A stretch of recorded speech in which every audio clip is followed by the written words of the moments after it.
Iran and the six world powers have announced the date when they will officially begin implementing the nuclear deal reached in November. On January 20th, Tehran is set to start scaling back its atomic program. The process is set to be completed in a half-a-year period that the agreement covers. In response, $4.2 billion of Iranian assets will be unfrozen. Now, to discuss this, let's cross live to Patrick Henningsen, who's a geopolitical analyst. Patrick, thank you very much for being with us, as always. Let's get right to it. Will this deal be permanent? This is an interesting deal because it's coinciding with two internal conflicts. The one is obviously within Iran. You have some conflicts as to the nature of this deal, and the United States using its weight to lean on Iran and its as a sovereign nation. On the other side, you have a huge fight going on within the United States, whereby the not just Republicans, but some Democrats and Republicans want to basically torpedo this deal and not see it succeed. So there's an incredible amount of pressure on both sides. Well, you talk about this pressure. Let's focus on the Iran pressure, first of all. They have massive changes underway. Will they be able to pull it off in this time frame? Well, I don't think it's that difficult. It's just a case of lowering the bar, the threshold for enriching uranium.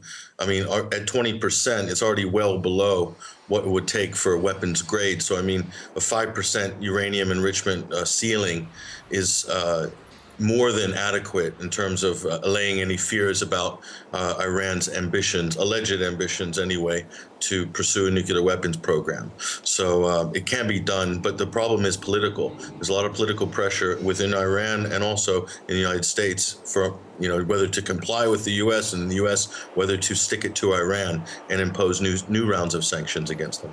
Well, in that sticking it to Iran, President Obama has said that the U.S. will continue to vigorously enforce broader sanctions should Iran not follow its obligations. What does this say about Washington's stance?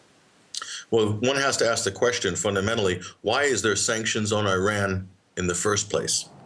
That's a good question. And the answer to that, obviously, is the billions upon billions in frozen assets in accounts around the world. And there are some people who would like to get their hands on that money. As you know, it's not going to sit frozen forever. If there was a war with Iran, which some people would be advocating for, namely Israel, then those frozen assets might be freed up to go into other hands in the form of reparations, for instance. This is how history normally deals with these problems.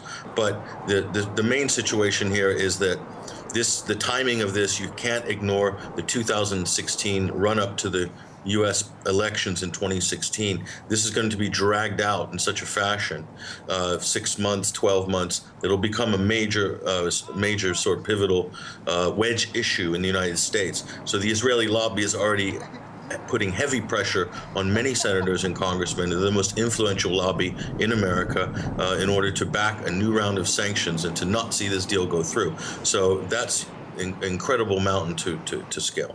And briefly, President Obama has said he will veto any bill that imposes new sanctions in fighting there. What will happen in Iran? How will they react if new sanctions are imposed?